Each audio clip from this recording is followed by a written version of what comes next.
Akkam jirtu dhaggeeffattoota fi duukaa bu'oota sagantaa soogiddaa nagaan Waaqayyoo bakkuma jirtanitti hunduma keenyaafuu hunduma keessaniifuu haa baay'atu.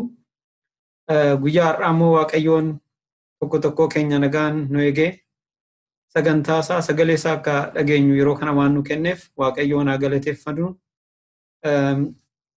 Sagaleen Waaqayyoo har'aa isin wajjin ilaaluu barbaadu. Isinhoo eenyu anaan jettu mata dureen isaa isinhoo eenyu anaan jettu kan jedhu dura Waaqayyoon akka nu barsiisu kadhannu. Jiraataaf amanamaa abbaa keenyaa yaa Waaqayyoo si galateeffannaa. Jecha keerraa isa bara baraan nu jiraachisu. Yaa Waaqayyoo yeroo kana immoo si fuulduratti dhiyaannee akka barachuu dandeenyu yeroo kana waan nu kenniteef galanni guddaan maqaa keetiif haa ta'u. Yaa abbaa keenyaa ammas immoo sagalee keerraa ati nu barsiisi maqaa gooftaa Kiristoos jedhu dhagaye. Ameen. Wangeela matsaafa Maatiyos irratti innaa dubbifannu gooftaan Yesuus Kiristoos barattoota isaa gaaffii wayii gaafatee ture yeroo wayii innaa matsaafa wangeela irraa boqonnaa 13 amma 16 irratti yeroo dubbifannu gooftaan Yesuus Kiristoos barattoota isaa gaaffii guddaa wayii gaafatee ture. Innaa gaaffiin sun isinhoo eenyu anaan jettu kan jedhuyyuu dura gaaffiin inni isaan gaafateeyyuu namoonni ilma Waaqayyoo namoonni anaan maal jedhu jedheeti gaaffii sana kan gaafate. Barattoonni tokko tokko deebii adda addaa kennanii deebiin sun tokko tokko kan maal jedhu kaan cuuphaa Yohaannis siin jedhu kaan immoo Ermiyaas siin jedhu warri kaanis immoo raajota keessaa isa tokko siin jedhu jedhanii deebisan. Achiin booda gooftaan Yesuus Kiristoos deebisee isinhoo eenyu anaan jettu jedhee gaaffii gaafate. Gaaffii kanarraa tokko tokkoon keenya akka of gaafannu barbaada. Otoo Waaqayyoon gooftaan Yesuus Kiristoos nu bira jiraatee maqaa kiyya yookiin immoo maqaa kee waamee eenyu anaan jetta ani maal laan jettee na waamta jedhee gaaffii otoo nu gaafatee maal jennaan. Waa'ee kanannaa laallu Waaqayyoon karaa gooftaa Yesuus Kiristoosin maal akka nu ta'e maal akka nu godhe jireenya keenya keessatti deebii sana akka deebifnu karaa adda addaatiin baay'ee wanta nu gargaaru. Kanaafuu har'amee mataa keenya eenyu akka jennuun mee yaadnu. Gooftaa Yesuus Kiristoos jireenya keenya keessatti eenyu jennee maal akka nu ta'e maal akka nu deebise maal akka nu kenne karaa adda addaatiin laaluu dandeenya. Phaawulos isa tokkoffaa irratti gara warra Qorontos boqonnaa 15 irratti innaa laallu Waaqayyoon isa gooftaa karaa gooftaa Kiristoos Yesuusitiin moo'icha nuuf kenneef immoo galata haa ta'u jedha. Moo'icha kan namaa kennu gooftaa Yesuus Kiristoos karaa adda addaatiin moo'icha kan nu kennu. Namoonni biyya lafaa kanarratti waa'ee moo'ichaa innaa laallu dorgommii adda addaatu jira. Maaraatoonii kan jedhamu jiraachuu danda'a. Kubbaa adda addaa kan namoonni taphatanii mo'achuu barbaadan hin jira. Namoonni karaa teekinooloojiitiin, karaa hundumaatiin, karaa beekumsaatiin waan adda addaa mo'atanii waan adda addaa waan bira ga'uu barbaadan ga'uu danda'u. Garuu har'aa Phaawulos moo'icha kan nu kenne galanni guddaan haa ta'u jedhee asirratti kan nutti maal inni jennee ilaallu biyya lafaa kanarratti namoonni beekumsa isaaniitiin qabeenya qabaniin wanta mo'achuu hin dandeenye wayitu jira. Inni maal inni jennee ilaallu gara warra Qorontos boqonnaa 15 akkuma jirutti gaafa dubbifnu innaa laallu maal inni wanti guddaan namoota mo'achaa kan ture maal jenneen na laallu du'a. Kanaafuu matsaaf sanarratti ennaa dubbifannu karaa gooftaa Yesuus Kiristoosin qaroo du'aa sana gooftaan Yesuus Kiristoos akka mo'ate. Warra safaana jiran immoo gooftaan Yesuus Kiristoos akkamitti du'a sanarraa akka hambise laaluu dandeenya. Maqaa gooftaa Yesuus Kiristoosin du'a bara baraa sana qofa otoo hin ta'atin gooftaa Yesuus Kiristoos amanuun keenya isa faana duukaa bu'uun keenya balaa biyya lafaa kana keessa irratti illee foon keenya irratti ga'uu danda'u yeroo adda addaa akkamitti akka nu hambise ragaa ba'uu hin dandeenya. Otoo ergamoonni Waaqayyoo otoo gooftaa Yesuus Kiristoos jidduu galuu baate bara kana keessatti tokkoon keenya lubbuudhaan argamnee har'a maqaa isaa dha'ullee kan hin dandeenye adda addaatu balaa adda addaa keessa akkamitti akka nu dabarsa. Mee ilaalaa yeroo daa'imummaa keessanii calqabdanii yeroo daa'imummaa keenyaa calqabnee Waaqayyoon maal keessa akka nu dabarse. Ibidda keessa ta'uu danda'a. Balaa bishaanii ta'uu danda'a. Balaa konkolaataa keessa illee ta'uu danda'a. Waaqayyoon ilma isaatiin harka isaatiin jidduu galee otoo nu hambisuu baate silaa yoona jireenyan foonan illee jiraannee maqaa isaa dha'ullee waan hin dandeenyeef ta'uu danda'a. Kanaafuu gooftaa Yesuus Kiristoos faana duukaa bu'uun du'a bara baraa isa booda irra dhufu dhiisati jireenya biyya lafaa kanarra keessa jiraannuudhaafu bu'aa guddaa kan nu kennu jechaadha. Phaawulos garuu kan asirratti nutti himuu barbaadu maal inni Kiristoos mo'icha guddaa akka nuuf ta'e jireenya keenya keessatti du'a biyya lafaa kan nama sodaachisu kan nama abdii nama kutachiisu namoonni Kiristoos hin beekne amma gaafa duunutti akka feene ta'uu dandeenya achiin booda waan taanu hin beeknu akka feenetti jiraachuu dandeenya jedhanii dubbatu. Garuu maqaa gooftaa Yesuus Kiristoositti amanuu jechaan foon biyya lafaa kanaatiif otoo hin ta'atin jireenya bara baraati du'a isa bara baraa diinni biyya lafaa kanarratti qopheessee isa nama sodaachisuu irraalla akkasitti nama hambisuu akka danda'u laalla. Iddoo biraatti immoo gooftaan Yesuus Kiristoos eenyu jennee waamuu dandeenya jennee ilaallu. Gooftaan Yesuus Kiristoos waan nu godhe maal keessa akka nu dabarse laallee inni mo'uu akka dandeenyu biyya lafaa kanarratti nama kan sodaachisu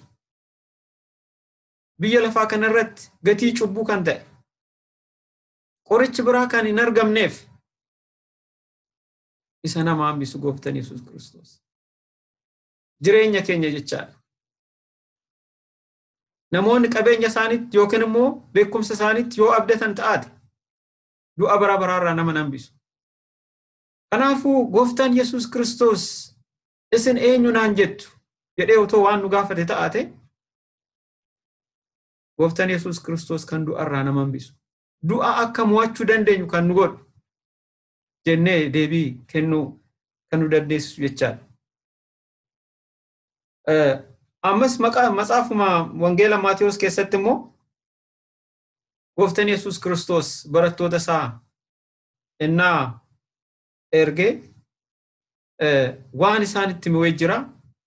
Isaan irraa wanti guddaa irraa baradhu jira karaa yaada kootiin innaan matsaafa irraa dubbisu matsaafa wangeela kanarratti innaan dubbisu jireenya koo keessatti ergaa guddaa kan naa ta'en asirratti arga. Tokko keenya yaadni kun ergaa guddaa kan ta'uu danda'u jechaadha. Matsaafa wangeela Maatiyos boqonnaa 21 lakkoofsa 2 irraa calqabnee innaa ilaallu Yesuus barattoota isaa ergee ganda fuula duraa keessa jirtu sana dhaqaa. Achumaan harree hidhamte ilmoon ishii biraa dhaabbattu hin argitu hiikatti naa fidaa. Namoonni tokko yoo waa'ee ishii isin gaafate yoo gaafate gooftaan dhimma isaatiif barbaada jedhaatti maa jedhee kan itti hime. Gooftaan Yesuus Kiristoos gaafa magaala Yerusaalem deemuu barbaadu maaliidhaaf harree hidhamte sana filate? Maaliidhaaf yoo bara sana harreen jiraatte taate horiin biraa akka fardaa akka kaangee jiraachuu danda'u maaliidhaaf isaan hin filanne?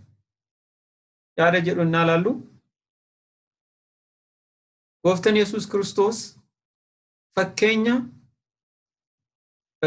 bara baraa nuuf ta'u achirraa kan akka barannu jechaadha. Gooftaa Yesuus Kiristoos amananii gooftaa Yesuus Kiristoos wajjin jiraachuun carraa guddaadha. Gooftaa Yesuus Kiristoos wajjin jiraachuun nuti filannee otoo hin ta'atin isatu nu barbaadee nu argate. Isatu nu arge malee nuyi miti kan dura arge isa faana duukaa bu'uu kan dandeenye. Innaa asirratti mee ilaalaa biyya lafaa kanarratti cubbuudhaan hidhamnee bakka teenyutti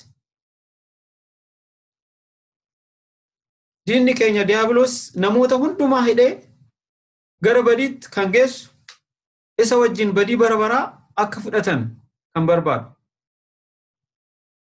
Bakka akkasii kana keessatti gooftaan Yesuus Kiristoos tokko keenya kan argate. Gooftaan Yesuus Kiristoos hidhaa keessaa kan nama baasu. Cubbuun biyya lafaa kana keessatti nu hidhee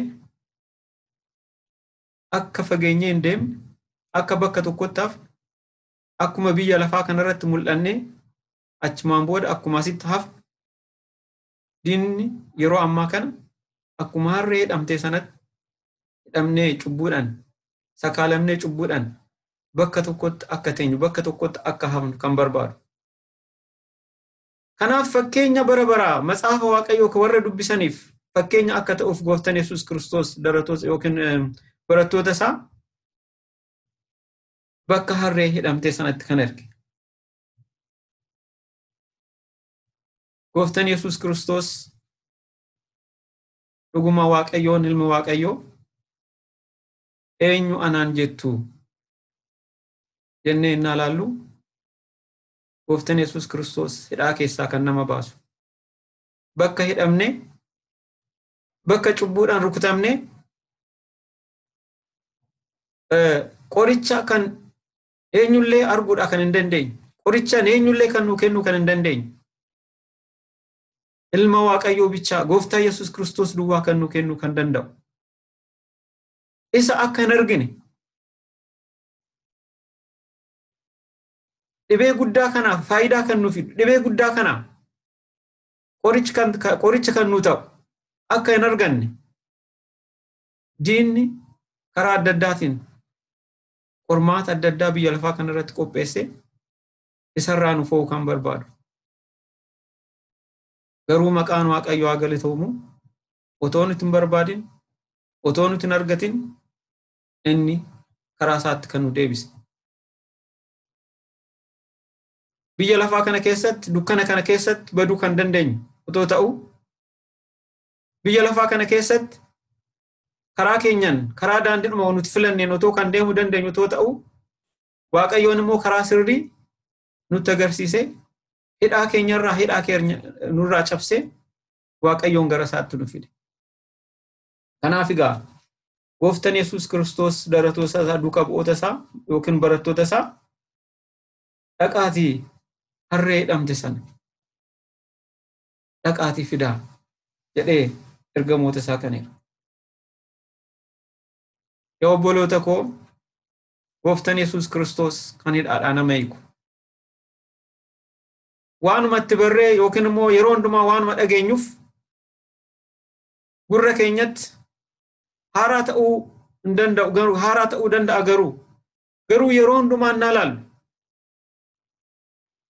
gooftaan Yesuus Kiristoos jireenya namaa keessatti hidhaa diinni qopheesse keessaa kan nama baasu. Jireenya bara baraatti kan nama qopheessu. Kanaafuu isinoo eenyu naan jettu yaada jedhu Gooftaa Yesuus Kiristoos hidhaa keessaa kan nama baasu. Jireenya keenya keessatti fayyisaa kan nu ta'u. Hiikaa keenya kan nurraa hiiku.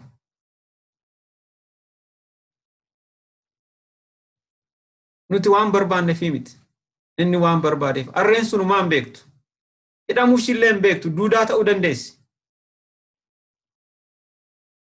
Garuu akka cubbuudhaan biyya lafaa kanarratti akka hidhamne sirriitti beekee hidhaa kana keessaa nu baasuu akka danda'uuf qaalii isaatiin jecha isaatiin kan nutti mul'iseessa. Ammas otoo wangeela keessaa otoo dhuman bahin matsaaf wangeela Maarqos keessatti matsaafa boqonnaa 5 wangeela Maarqos irratti ilaallu Gooftaan Yesuus Kiristoos achirratti waan argawee jira. Maal inni? Nama otoo hin du'in awwaala jidduu keessa jiraatu wayii tureeyyu. Innaa namni sun dhibee guddaa waan of keessaa qabuuf achitti hidhamee galgalas guyyaas jireenya isaa keessatti achi keessa kan tureeyyu. Gaafa wayii Gooftaan Yesuus Kiristoos mandira sana deeme nama sana argee Gooftaan Yesuus Kiristoos dhukkuba sanarraa nama sana fayyise. Nama otoo hin du'in awwaala jidduu jiraatu halkanis guyyaa maalidhaafi warri isaan nama sana jiraachisan isaa wajjin jiraachuu hin dandeenye. Kanaafuu maal godhanii geessanii bakka namuu hin jiraannetti achitti dhiisan. Yoo ittiin hidhan namichi sun hidhaa ittiin hidhame hundumaan caccabsa ofirraa hiika.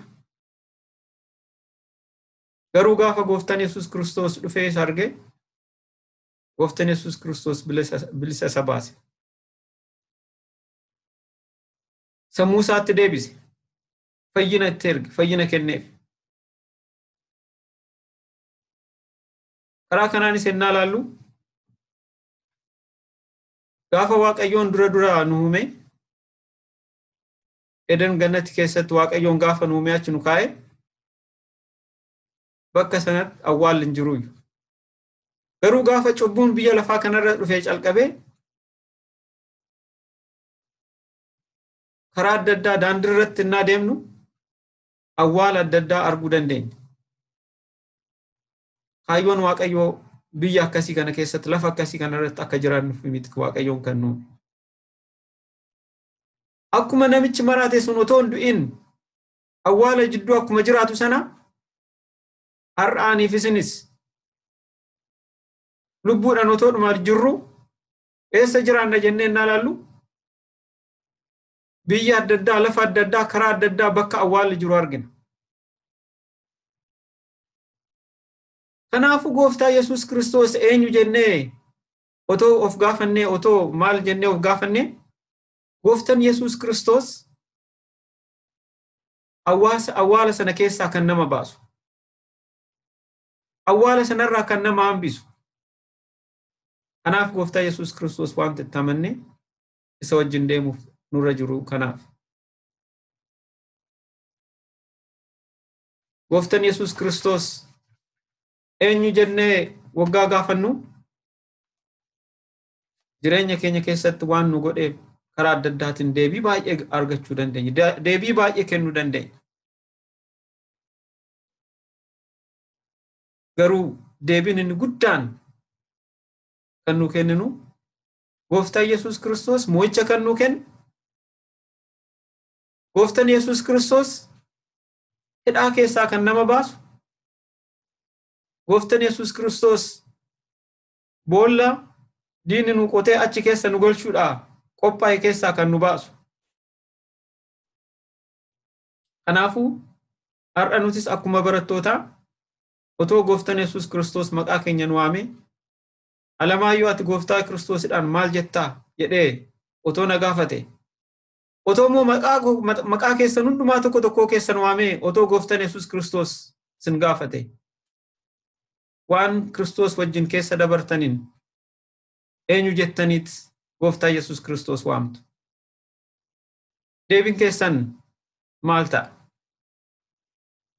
Gooftaan Yesuus Kiristoos karaa akkasiitiin waan diinni biyya lafaa kana keessatti qopheessarraa kan nama hambisu. Isa duwwaa miti. Gooftaan Yesuus Kiristoos dukkana keenya ibsee gara ifaatti kan nu geesse. Gooftaan Yesuus Kiristoos matsaafa wangeela Yohaannis boqonnaa 6 innaa laallu Gooftaan Yesuus Kiristoos an jireenya bara baraa kan sinii ta'u jedha. Gooftaan Yesuus Kiristoos jireenya bara baraa kan nu kennu kan danda'u. Biyya lafaa kanarratti karaa adda addaatiin gara wallaalummaadhaan akkasumas immoo Gooftaa Yesuus Kiristoos wallaaluurraan kan ta'e badii adda addaa keessatti galuu dandeenya. Garuu Gooftaan Yesuus Kiristoos badii keessaa, wallaala keessaa, dukkana keessaa baasee gara ifaatti kan nu geessu.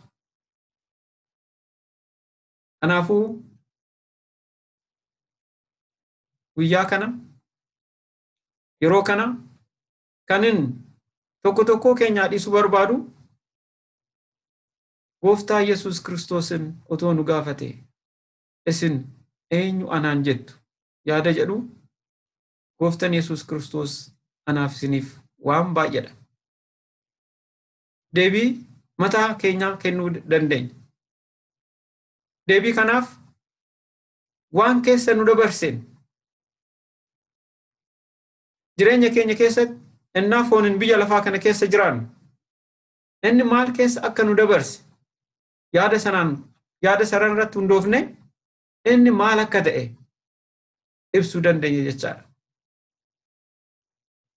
Inni maal akka ta'e namootatti gaafa ibsun immoo yaadni kun karaa hundumaanuu namoota Gooftaa Yesuus Kiristoos hin beekneef gorsa guddaa kan ta'uu danda'u jechaadha. Kanaafuu yaada kana tokkoon keenya fudhannee jireenya bara baraa Gooftaa Yesuus Kiristoos wajjin akka jiraachuu dandeenyu Waaqayyoon isin haa gargaaru, Waaqayyoon isin haa eebbisu.